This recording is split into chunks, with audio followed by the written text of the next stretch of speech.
Assalamualaikum warahmatullahi wabarakatuh. Innal hamdalillah nahmaduhu ta'ala wa nasta'inuhu wa nastaghfiruh wa na'udzu billahi min shururi anfusina wa min sayyiati a'malina. May yahdihillahu fala mudilla lahu wa may yudlil fala hadiya lahu. Asyhadu an la ilaha illallah wahdahu la syarika lahu wa asyhadu anna Muhammadan abduhu wa rasuluh. Amma ba'd. Tapi kembali kita melanjutkan pelajaran kita dalam membahas kitab Ad-Durarul Rubahiyah. Pembahasan dalam kitab masih di pembahasan kitab Thaharah. Kita masih dalam pembahasan tentang faslun fi nawaqidil wudu. Fasal tentang pembatal-pembatal wudu. Telah kita sebutkan di pembahasan yang sebelumnya, di antara dari hal-hal yang membatalkan wudu, yaitu yang pertama adalah apa-apa yang keluar dari dua jalur, dari depan, dari belakang, baik secara zatnya atau secara rih. Ya, rih. Taib ain zat seperti misalnya air kencing atau kotoran seperti itu.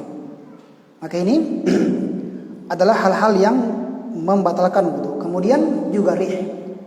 Telah kita sebutkan bahwa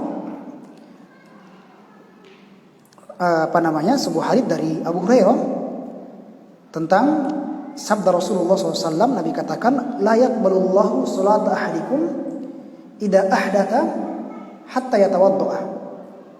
Nabi katakan, Allah Subhanahu wa taala tidak akan menerima salat salah seorang di antara kalian idza ahdatha, jika dia berhadat sampai dia berwudu. Kemudian para sahabat bertanya, apa makna dari ahdatha? Maka beliau menjawab, yaitu kentut tadi, ad-durat wal fusa. Kemudian juga kita telah mengambil pembahasan yang kedua dari nawaqidul wudu, yaitu apa-apa yang mengharuskan mandi. Itu hal-hal yang mengharuskan mandi, itu juga mengharuskan batalnya wudu seseorang. Batalnya wudu seseorang. Kalau seandainya di antara hal-hal yang membatalkan wudu atau mengharuskan mandi ada berapa? Ada 3. Hal-hal yang mengharuskan mandi ada berapa? Ada 3. Apa yang pertama? Keluar tape.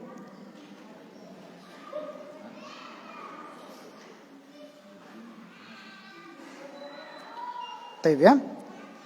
Tes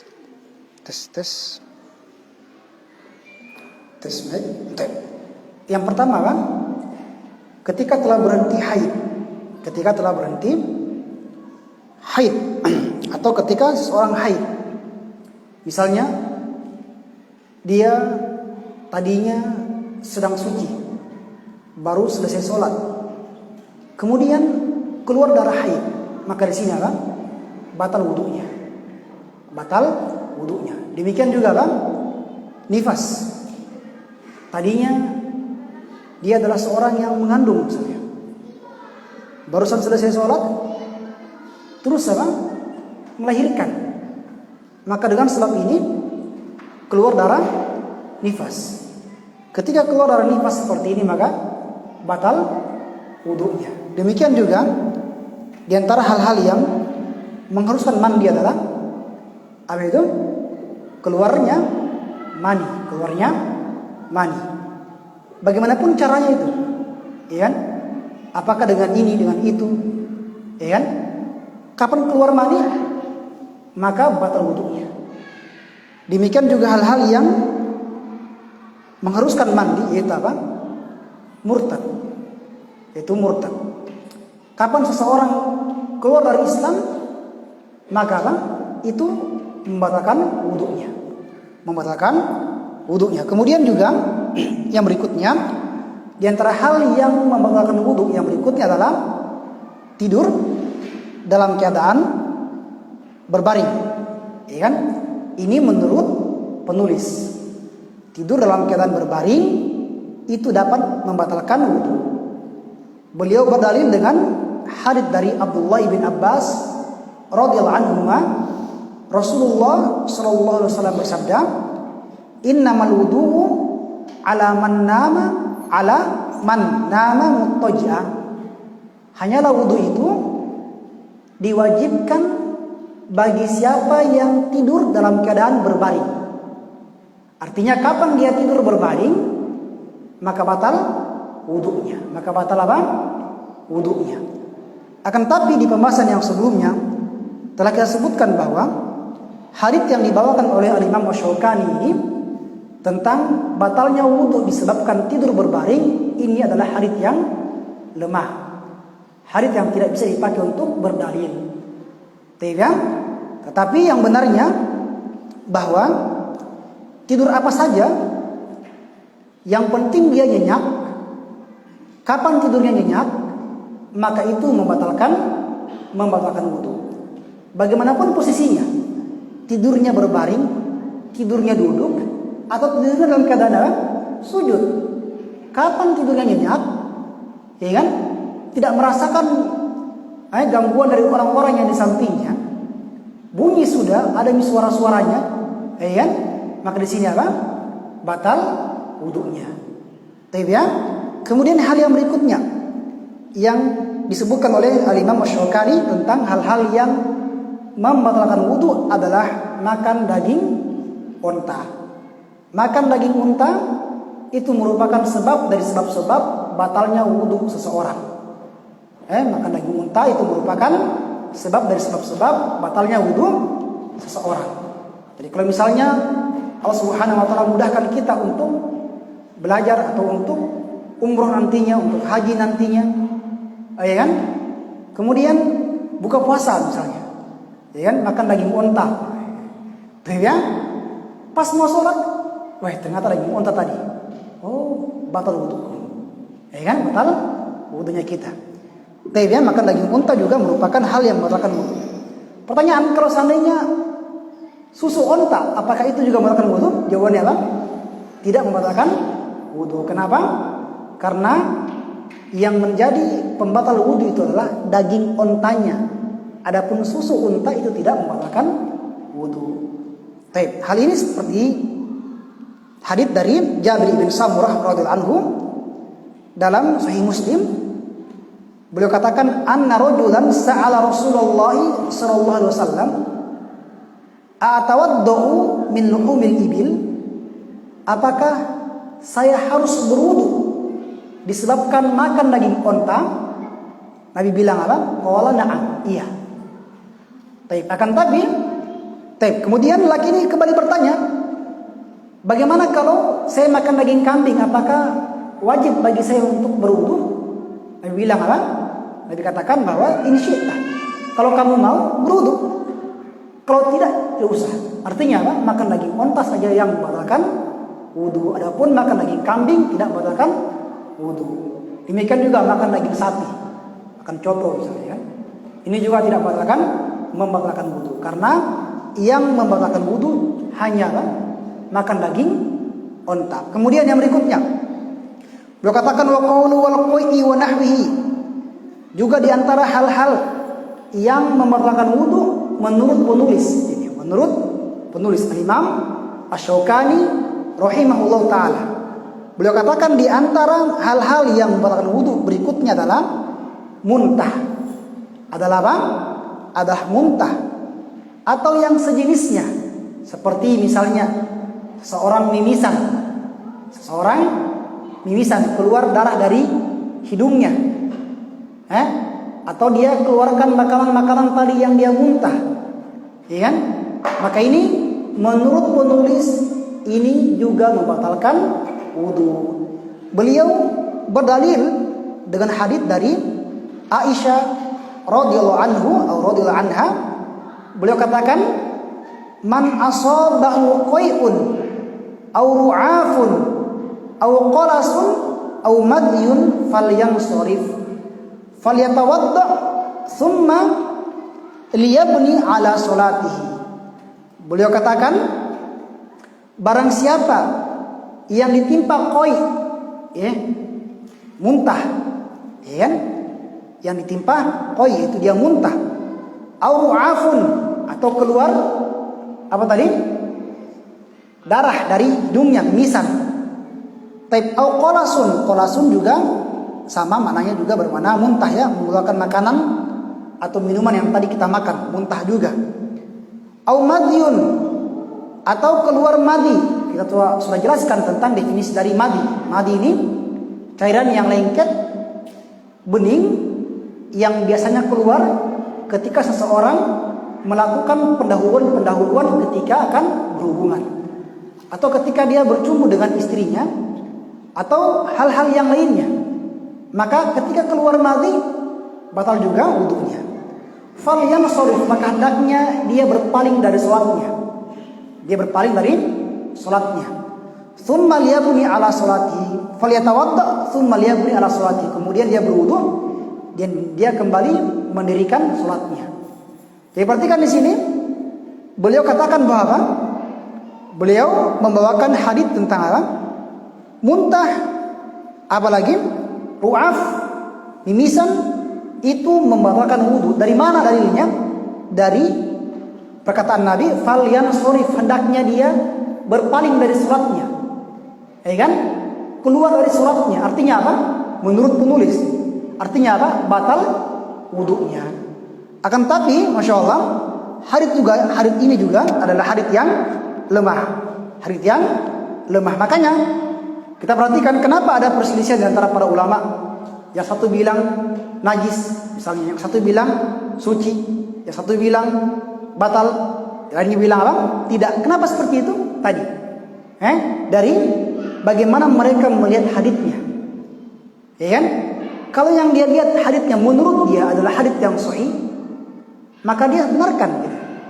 Tapi kalau menurut dia adalah hadits yang lemah seperti ini, maka apa? Dia tidak benarkan. Seperti ini. Al-Imam Syaukani melihat bahwa hadits ini itu adalah hadits yang sahih, bisa dipakai untuk berdalil. Makanya beliau memasukkan bahwa orang-orang yang muntah atau orang-orang yang mimisan itu membatalkan wudu. Akan tapi yang benarnya hadits ini adalah hadits yang lemah. Lalu datang sebuah athar kisah dari Abdullah bin Umar yang beliau ketika akan muntah begitu, beliau keluar dari sholatnya. Hal ini bukan menunjukkan bahwa wudunya itu telah batal, bukan. Tapi apa? Tapi itu untuk menjaga kebersihan masjidnya, gitu. Untuk menjaga kebersihan, gitu. Untuk tidak mengganggu orang lain. Bayangkan kalau seandainya ada orang muntah di sampingnya kita, ya kan? Pasti ada bau, ya kan? Terganggu sholatnya kita. Maka ketika dia merasa ingin muntah, itu bukan berarti apa? Batal wudunya, tapi apa? Tapi supaya dia tidak mengganggu orang lain. Itu yang benarnya, yaitu menyentuh kemaluan atau muntah. Demikian juga mimisan, itu hal yang tidak membatalkan wudu. Demikian juga ada yang sering keluar, misalnya tentang luka atau berdarah, apakah itu juga membatalkan wudu? Misalnya, luka kita, berarti batal wudu dah. Apa jawabannya? Tidak, ya, jawabannya tidak. Ya kan? Luka yang mengalir darah itu tidak membatalkan wudu. Karena kalau seandainya kita katakan bahwa adanya luka darah yang keluar dari tubuh kita dapat membatalkan wudu, maka repot. Para sahabat dulunya mereka sholat dalam keadaan sedang berperang, ya kan? Saf belakang menjaga, yang depan sholat, gitu kan? Sedang berperang. Orang yang berperang itu apa? Pasti luka-luka, kan? Dan kalau seandainya luka itu membatalkan wudu, maka apa? Pasti para sahabat susah untuk sholat, karena mereka dalam kondisi apa?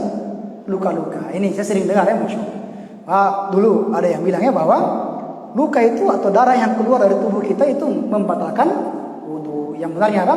Tidak. Demikian juga ada yang mengatakan bahwa disentuh Disentuh perempuan juga membatalkan wudu. Nah, ini juga. Sampai ada yang bikin konten begitu, ya kan? Sentuh suaminya supaya batal wudunya, masya Allah. Salah ya ini. Ya, disentuh oleh perempuan sama istri misalnya, sama siapa lagi, sama saudara kita, misalnya saudari kita, itu tidak membatalkan wudu. Apa dalilnya? Dalilnya apa? Ketika Rasulullah SAW mencium istrinya, mencium istrinya atau istri-istrinya, diantaranya Ummu Salamah dicium oleh Rasulullah SAW dalam keadaan istrinya ini sedang haid. Dicium oleh Rasulullah SAW, kemudian beliau pun pergi sholat. Kalau seandainya disentuh atau menyentuh perempuan ini membatalkan wudu, maka Rasulullah SAW pasti akan berwudu setelah menciumnya. Jadi ini yang perlu diperhatikan. Ini yang perlu diperhatikan. Jangan sampai ada pemikiran-pemikiran yang seperti ini lagi. Ya, makanya kita belajar. Kemudian di antara hal-hal yang membatalkan wudu, beliau katakan wa qalu massad dzakar, menyentuh kelamin. Menyentuh kelamin. Beliau katakan bahwa ini merupakan hal yang membatalkan wudu, menyentuh kelamin secara langsung. Ini membatalkan wudu. Beliau berdalil dengan hadits dari Busrah ibn Safwan atau bintu Safwan radhiyallahu anha, anna nabiyya sallallahu alaihi wasallam qala man massa dzakarahu falyatawadda. Barang siapa yang menyentuh kemaluannya secara langsung, tentunya bukan dengan perantara gitu. Barang siapa yang menyentuh kemaluannya falyatawadda, maka hendaknya dia berwudu. Di sini falyatawadda, lam di sini menggunakan lamul amr. Saya tulis saja ya. Yang berikutnya apa? Nabi katakan, waduh. Ya, ini dia. Man massa dzakarahu falyatawadda. Nabi katakan,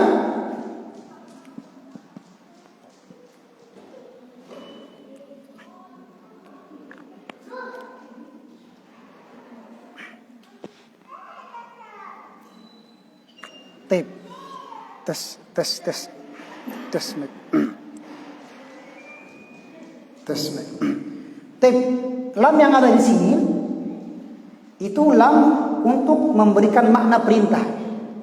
Lam yang di sini untuk memberikan makna perintah. Fal yatawaddo, maka hendaknya dia berwudu. Ini dalil yang disebutkan oleh Al-Imam atau Syekh Ibnu Hizam Al-Ba'dani hafidhahullah taala. Demikian juga hadits dari Amr bin Shu'aib dari ayahnya, beliau berkata, qala li Rasulullah sallallahu alaihi wasallam man massa dzakarahu falyatawadda wa ayyuma imra'atun massat farjaha falyatawadda. Beliau berkata, Rasulullah sallallahu alaihi wasallam berkata kepadaku, barang siapa yang menyentuh kemaluannya, ini untuk laki-laki. Barang siapa yang menyentuh kemaluannya, seorang lelaki yang menyentuh kemaluannya, falyatawadda, maka hendaknya dia berwudu. Ini untuk laki-laki.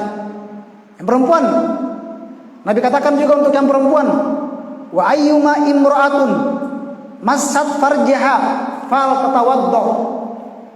Wanita manapun itu, ketika dia menyentuh kemaluannya, maka hendaknya dia berwudu. Ini dalil yang pertama yang menjelaskan bahwa menyentuh kemaluan itu membatalkan wudu. Akan tapi sebenarnya masya Allah di sini ada khilaf, ada perbedaan pendapat di antara para ulama. Jadi ada yang menyatakan bahwa menyentuh kemaluan membatalkan wudu. Mereka berdalil dengan dalil ini. Ya kan, dalil ini. Man massa dzakarahu falyatawadda. Ini dia perintah untuk berwudu. Artinya batal sudah wudunya. Tapi ada dari yang lainnya ada dalil yang lainnya yang menjelaskan bahwa orang-orang yang menyentuh kemaluannya itu tidak batal wudunya. Nah, ini tidak batal wudunya. Nah, di sini sudah dipakai ilmu usul fikihnya. Nah, dipakai usul fikihnya. Taib. Beliau membawakan sebuah hadits dari Talq ibn Ali radhiyallahu anhu, anna nabiyya sa'alahu rajulun faqala, bahwasanya Rasulullah sallallahu alaihi wasallam pernah ditanya oleh seorang lelaki. Taib, faqala ar-rajulu yamassu dzakarahu fi sholati a'alaihi wudu'un, seorang lelaki yang memegang kemaluannya fi sholah, ketika sholat, masyaallah. Taib, a'alaihi wudu', apakah wajib baginya untuk berwudu, atau maknanya apakah wudunya telah batal? Seorang lelaki yang menyentuh kemaluannya di dalam sholat, apakah wudunya telah batal? Nabi bilang apa? Faqala an-nabiyyu sallallahu alaihi wasallam, la, innama huwa bad'un aw bad'atun minka. Nabi katakan tidak. Kenapa tidak batal? Tidak wajib baginya untuk berwudu. Nabi katakan innama huwa bad'atun minka. Ini dalil yang menjelaskan bahwa membatal atau menyentuh kemaluan itu tidak batal. Yaitu apa? Ketika Nabi ditanya tentang apakah menyentuh kemaluan ketika sholat itu membatalkan wudu, beliau bilang apa? La, innama huwa bid'atun atau minka. Sesungguhnya kemaluan itu seperti anggota-anggota tubuh yang lainnya yang kau miliki. Sama seperti seorang yang sholat dia pegang telinganya, sama seperti seorang yang sholat dia pegang hidungnya, dia pegang matanya. Tapi hal ini apa? Tidak membatalkan wudu. Tapi kalau begitu kita sudah punya dua dalil. Dalil yang pertama yang menjelaskan bahwa wudunya batal. Dalil yang kedua yang menjelaskan bahwa wudunya tidak batal. Ya, wudunya tidak batal. Akan tapi masya Allah, Syekh Ibnu Hizam menjelaskan di sini bahwa hadits yang pertama, yaitu hadits yang menjelaskan bahwa wudunya batal, itu haditsnya sanadnya lebih kuat, atau dia lebih sahih, lebih mendekati kebenaran daripada hadits yang ini. Atun minka. Kita katakan bahwa ada dua dalil yang menjelaskan bahwa menyentuh kemaluan itu ada yang mengatakan batal, ya kan? Yang ini apa? Tidak batal. Tidak batal. Hanya saja dalil tentang batalnya wudu ketika seseorang menyentuh kemaluan itu haditsnya lebih sahih, lebih mendekati kebenaran, gitu. Maksudnya lebih sahih dibanding apa? Hadits yang ini. Ya, benar juga, tapi apa? Lebih tinggi derajat hadits yang ini. Lebih kuat sanadnya. Kalau kita bilang sanad mungkin agak susah ya dicerna ya, mungkin bahasa mudanya mungkin lebih kuat haditsnya yang pertama daripada yang kedua. Lagi pula jamaah sekalian, kalau kita perhatikan bahwa kemaluan itu tempatnya sesuatu yang najis. Tempatnya sesuatu yang najis. Ya kan? Tidak pas adanya kita menyentuhnya, gitu. Apalagi ketika sholat seperti itu. Masya Allah ya. Makanya beliau membawakan ucapan dari ucapan dari Syekhul Islam Ibn Taimiyah. Beliau katakan wa ahsan min dalika ma dzakarahu Syekhul Islam Ibn Taimiyah rahimahullah taala annal haditsaini yujma'u bainahuma fayuhmalu al-amru bil wudu' alal istihbab. Ini cara mengkompromikan. Jadi kita sudah punya dua dalil. Ada yang mengatakan batal dan ada yang mengatakan tidak batal. Sama-sama sahih, akan tapi hadits yang pertama yang lebih sahih, gitu kan? Yang lebih sahih. Artinya kalau kita menemukan dua hadits yang sahih seperti ini, Maka tidak boleh kita tinggalkan hadits yang di atas, lupakan yang bawah gitu. Atau kita katakan ambil yang bawah, lupakan yang di atas misalnya. Tidak boleh.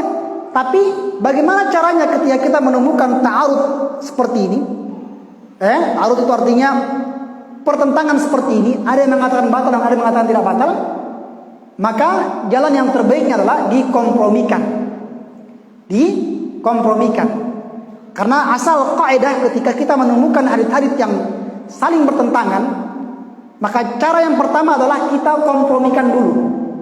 Bisa tidak dikompromikan? Kalau tidak bisa dikompromikan, baru kita hilangkan salah satunya.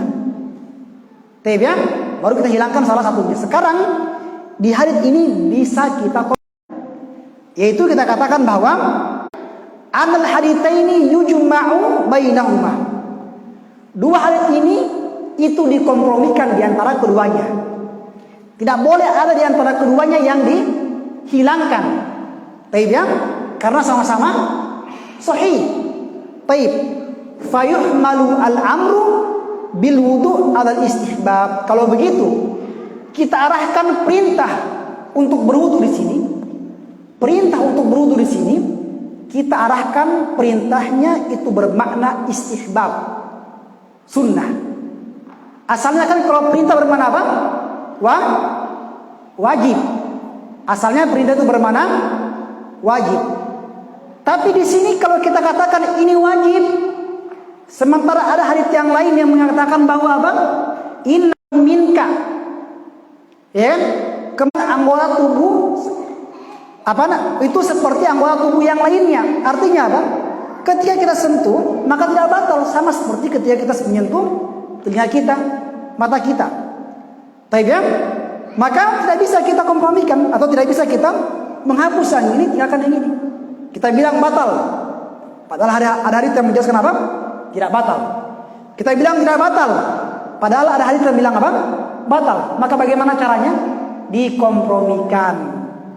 Kalau begitu kita katakan perintah di sini yang asalnya bermakna wajib, maka bermakna apa?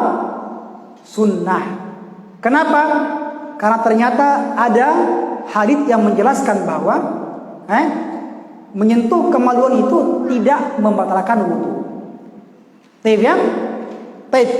Ulangi lagi. Asalnya perintah bermakna wajib. Wajib.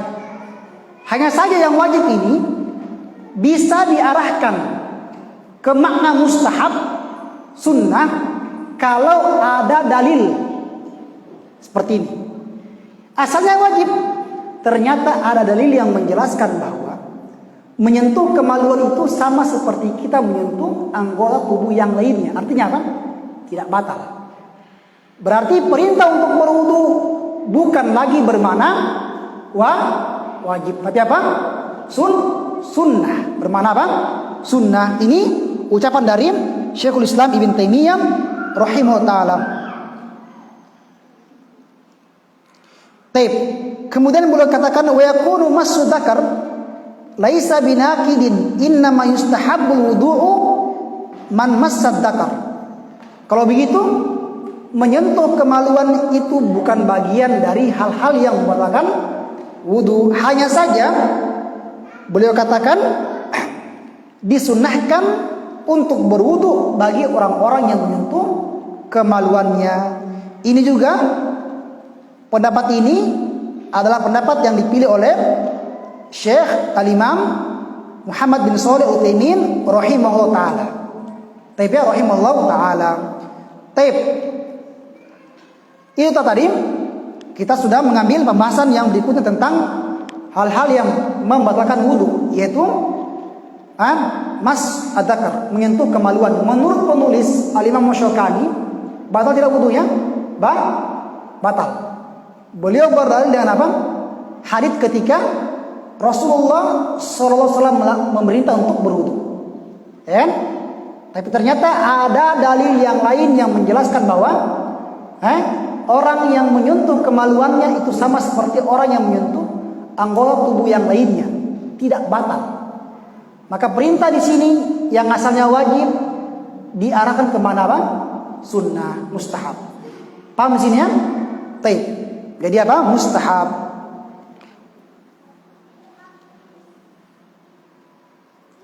Taib. Kemudian yang berikutnya di sini beliau telah menyebutkan atau seluruh dari pembahasan dari pembatal wudu. Beliau menyebutkan ada 6 ya. Yang pertama, keluarnya zat atau kentut, ya kan? Yang kedua, dari hal-hal yang membatalkan wudu adalah apa? Adalah apa namanya? Adalah hal-hal yang mengharuskan mandi. Dan hal-hal yang mengharuskan mandi sebagaimana yang telah kita sebutkan, bahwa yang pertama itu ketika dia haid, ketika dia nifas, atau apalagi keluar mani. Maka ini adalah hal-hal yang mengharuskan mandi. Kalau harus mandi berarti apa? Batal wudunya. Kemudian juga ada di antara hal-hal yang mengharuskan mandi adalah apa? Adalah murtad. Kemurtadan itu mengharuskan mandi. Yang ketiga, dari hal-hal yang membatalkan wudu, apa itu? Tidur yang nyenyak. Tidur yang nyenyak. Yang keempat, apa itu? Makan daging onta. Ini juga mengharuskan seseorang itu berwudu, yaitu menjadikan wudunya menjadi batal. Yang berikutnya menurut penulis adalah muntah. Apalagi muntah dan mimisan. Ini menurut penulis membatalkan wudu. Hanya saja beliau berdalil dengan hadits yang dhaif, hadits yang lemah. Kalau begitu, muntah dan mimisan itu bukan dari sebab-sebab yang membatalkan wudu. Yang berikutnya lagi, menyentuh kemaluan. Apa tadi kita katakan? Apakah menyentuh kemaluan membatalkan wudu, mengharuskan dia berwudu? Apa jawabannya? Tidak. Karena ternyata perintah di sini itu bukan bermakna wajib, tapi bermakna sunnah. Disunnahkan untuk orang yang menyentuh kemaluannya untuk berwudu. Bukan diwajibkan, tapi disunnahkan. Taib. Sekarang kita ambil lagi pembahasan yang berikutnya tentang babul ghusl. Bab tentang sebab-sebab yang mengharuskan mandi janabah. Sebab-sebab yang mengharuskan mandi janabah. Jam berapa adzan? 20 berapa? 25. Masih lama ya. Baik, kita baca lagi. Babul ghusl, bab tentang mandi janabah. Beliau katakan qala al-Imam Asy-Syaukani rahimahullahu taala, yajibu bi khurujil mani bi syahwatin walau bi tafakkurin wa bil tiqa'i al-khitanaini. Yang kedua, wa bin qita'i al-haidi wan nifasi. Ini yang ketiga, wa bil ihtilami ma'a wujudi al-balal, mimpi basah dan adanya apa? Sesuatu yang basah. Wabil mauti, kematian. Wabil islami, dan juga apa? Seseorang yang masuk Islam. Kita ulangi, di antara hal-hal yang mengharuskan mandi, apa yang pertama? Beliau katakan apa? Beliau katakan yang pertama apa tadi? Taib. Yang pertama, bi khuruji al-mani. Bi khuruji al-mani, disebabkan karena keluarnya mani. Yang kedua yaitu bil tiqa'i al-khitanain. Bil tiqa'i, ini titik 2 ya. Bil tiqa'i al-khitanain, itu ketika bertemunya dua khitan. Ini kinayah untuk orang yang berjima. Taib. Yang ketiga yaitu kata penulis wa bin qita'i al-haidi wan nifasi. Bin qita'i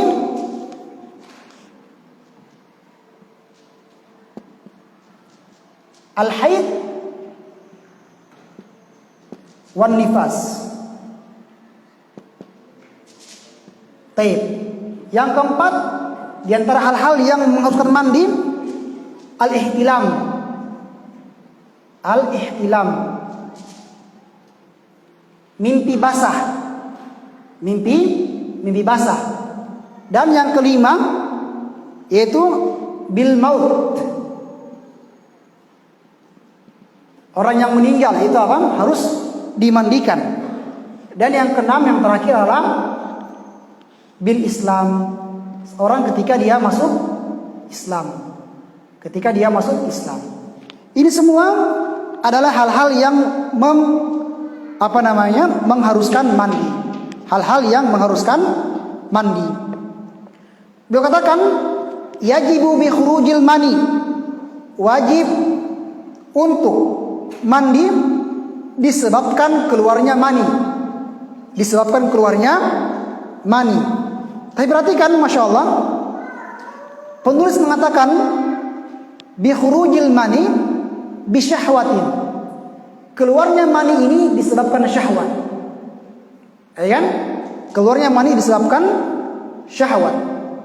Taib. Apakah dia melihat, dia mendengar begitu, atau dia melakukan hal-hal yang lainnya? Melakukan apa? Pendahuluan. Keluar mani. Maka di sini apa? Wajib bagi dia untuk mandi. Tapi di sini penulis mengatakan bi khurujil mani bi syahwatin. Keluarnya mani dengan syahwat. Ini artinya menurut penulis,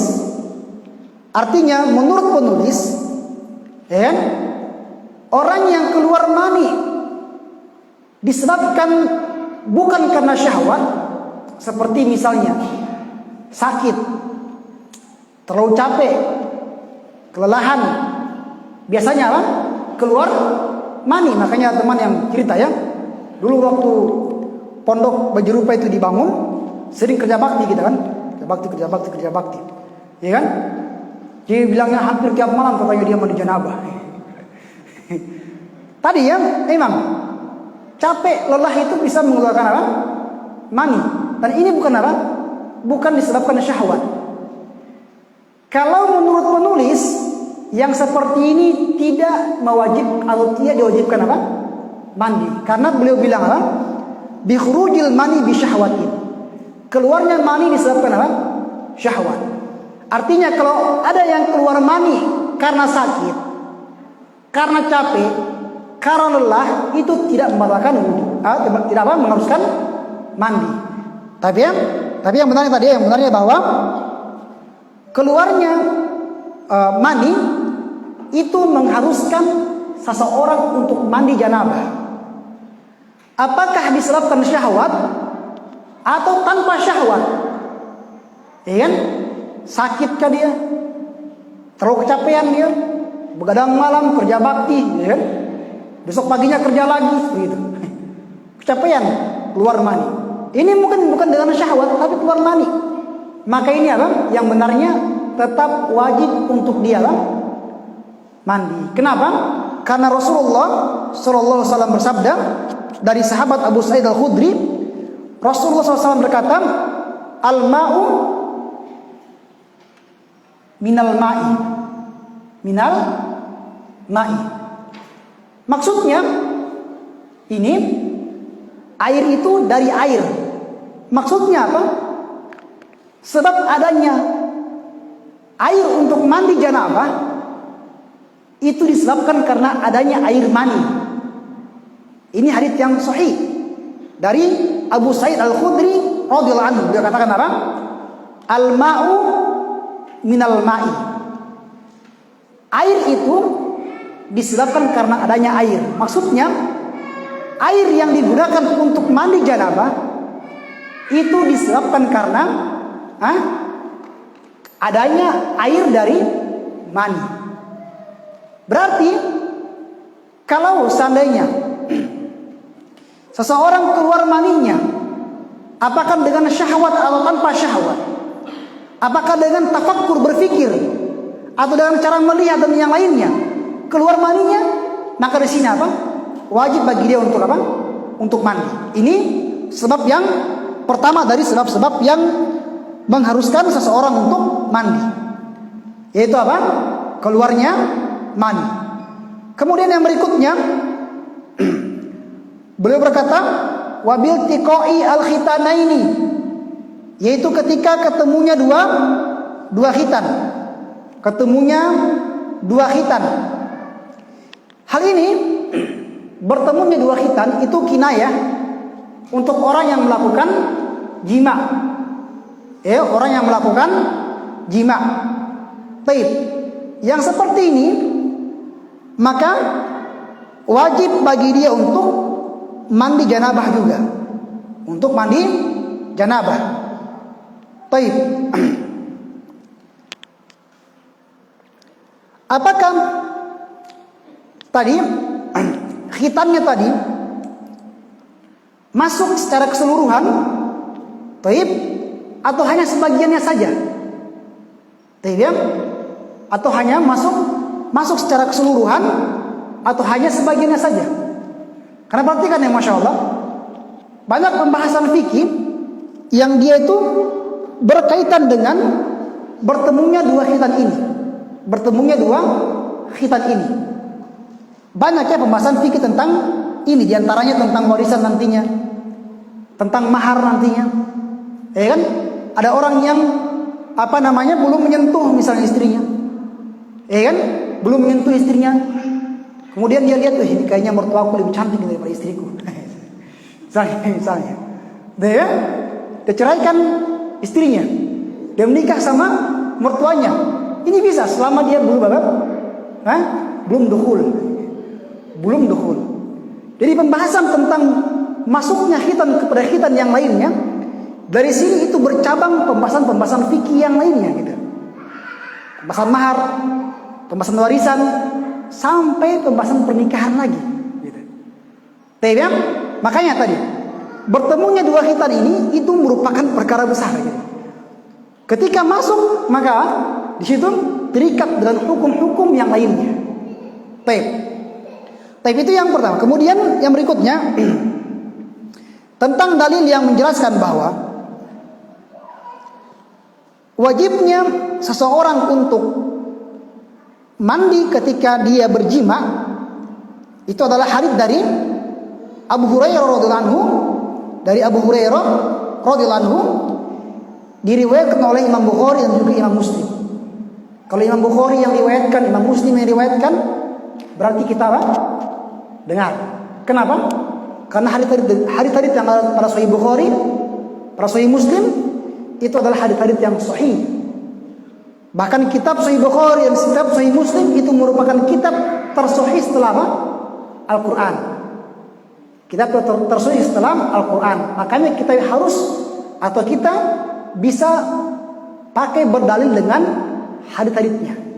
Sekarang haditsnya yaitu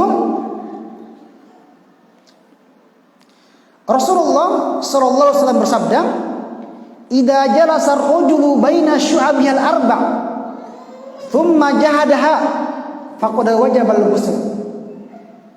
Ketika seorang lelaki telah duduk di antara syu'abihi al-arba', di antara apa?